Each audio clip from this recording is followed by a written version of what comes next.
सामाइन व नाज़रीन, अस्सलामु अलैकुम रहमतुल्लाहि व बरकातुहू।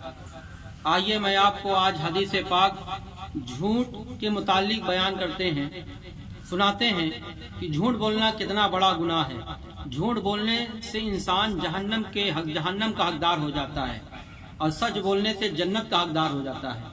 सही बुखारी और मुस्लिम में हदीस पाक में अल्लाह के रसूल सल्लल्लाहु तआला अलैहि वसल्लम ने इरशाद फरमाया कि सिद्क को लाजिम कर लो, सच्चाई को लाजिम कर लो, क्योंकि सच्चाई नेकी की तरफ ले जाता है और नेकी जन्नत का रास्ता दिखाता है।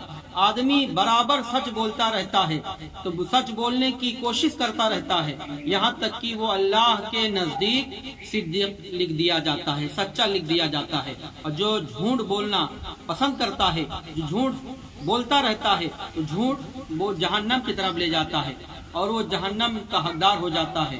तो फुजूर जहन्नम का रास्ता दिखाता है और झूठ से बचने की कोशिश नहीं करता तो आदमी बराबर झूठ बोलता रहता है, झूठ बोलने की कोशिश करता रहता है, यहाँ तक कि अल्लाह के नजदीक वो झूठा लिख दिया जाता है।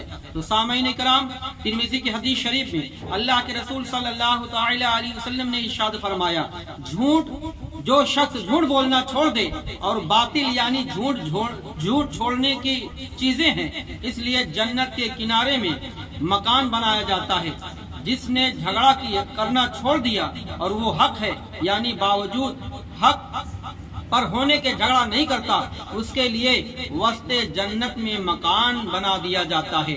जिसने अपने अखलाक अच्छे किए, उसके लिए जन्नत का आला मकान बनाया जाएगा। सुभान अल्लाह।